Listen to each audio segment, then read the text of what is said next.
And Keith, really dramatic testimony coming from Middletown Superior Court today, especially coming from three witnesses who were inside the Red and Black Cafe at the time. One witness who was at the counter was being helped by Johanna Justin Jennings, said that he saw a man had his arm outstretched like this, holding a gun, seeing sparks and smoke fly. Another woman that worked with Miss Jennings saw her get shot. She ran to her aid. She said she was holding her. She was bleeding. She could tell she was breathing, but was not able to communicate. Now, of course, Jennings was shot multiple times, as we mentioned, at the Red and Black Cafe back in May of 2009.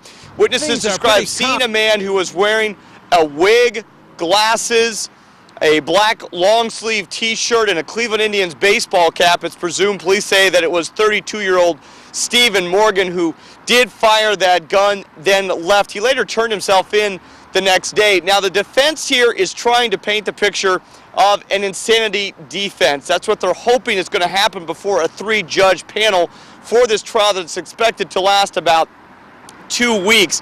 The defense made a point today saying that police had found as evidence the gun, Morgan's computer that was easily identifiable when they got on it, had Morgan's name on it, his card that was left there.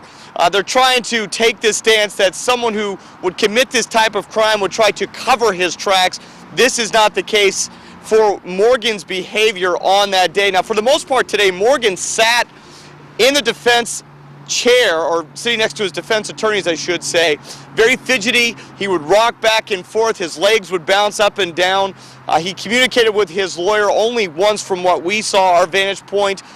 Did pay attention to what was going on during testimony, but didn't offer too much to his attorneys at this point. Neither side of the families here, either the victim's family, the suspect's family, they did not want to issue a comment.